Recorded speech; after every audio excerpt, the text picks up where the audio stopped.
So the New York Knicks tie up their series against the Miami Heat 1-1, winning 111-105. And man, I thought for the majority of this game, the Heat were going to pull it off. They're going to go into New York without Jimmy Butler and go up 2-0. Gabe Vincent shoots it really well. Duncan Robinson has a stretch where he shoots it really well. Kevin Love knocks down a few threes. I mean, they started really hot from three. Started like 7 of 22. Before that, they were 5 of 10. I mean, they came out really hot, and it's like, man, like if this Heat team knocks down 23s, like I don't know how New York's going to beat them because, especially early, RJ Barrett was really the only guy who had it going. But as the game progressed, the lack of talent for the Heat really showed, especially when they don't have Jimmy Butler.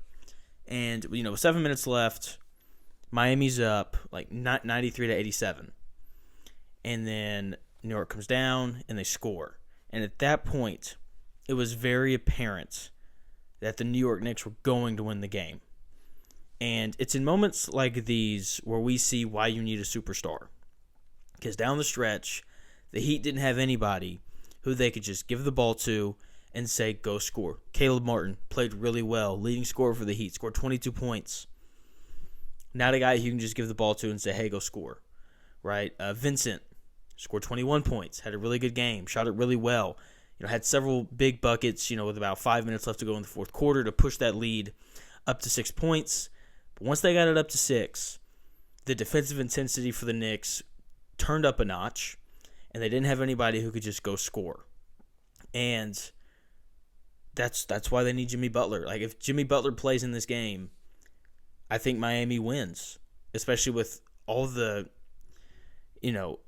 all the scoring that they got from their role players. Like Kevin Love shot it well. Like everybody for Miami had a little stretch where they shot the ball well. I mean, it was, I don't want to use the word incredible, but it was right on par for the Miami Heat because this is what they do. They pull guys from literally nowhere, okay? Like they have the most undrafted players on their roster in the NBA, and they're playing in the second round of the playoffs against the Knicks after beating, the team with the best record in the NBA. That was the Milwaukee Bucks.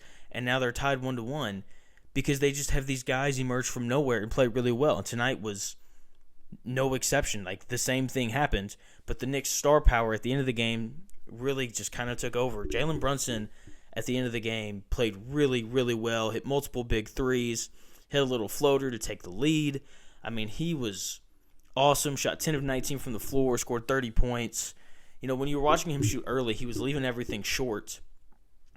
It was like, man, like, is his ankle okay? Like, I know he's got, the right ankle issue. Like, is that really going to impact him? But as the game went on, he was fine. He played really, really well.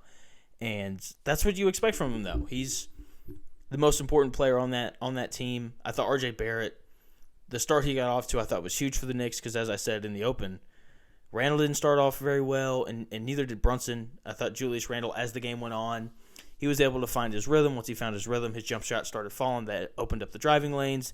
That allowed him to drive and kick. That really got the Knicks offense going. But they're going to have to figure out something. Because if Miami's role players keep playing like they have been these past, 7 games now, they're going to be really, really tough to beat. I thought Bam Adebayo played well for Miami as well. He only took 10 shots. He's got to be a little bit more aggressive. Mitchell Robinson getting into foul trouble, especially with Mitchell Robinson getting into foul trouble, you would have expected for Bam Adebayo to be a little bit more aggressive, taking the ball to the rim, but he wasn't. And I think that's another part of why Miami lost. Bam Adebayo did not take advantage of Robinson's foul trouble and attack the rim and score. Didn't happen. He still had a good game, but ultimately he's got to do more than score 15 points if Jimmy Butler's not going to play and they're going to win. Now they got 3 more days off until they head to Miami to win, before they head to Miami to play. New York Knicks got to find a way to steal one of these next 2. Going to be really tough to steal Game 6 because it'll be a closeout game if they get to that point. So New York really needs to win one of these next 2. They're definitely capable. They've just got to figure out some way to slow down the other guys for Miami. Especially Caleb Martin, because of all the role players, he's been playing the best. So that's going to do it here. Make sure you like the video, comment. Do the Knicks make a comeback? Do the Miami Heat hold on? Let me know what you think. Make sure you like and subscribe as well. We're going to be covering the rest of the series here on Shooting the Shmitt, and you're not going to want to miss it. Thank you so much for watching the video. I'll talk to y'all later.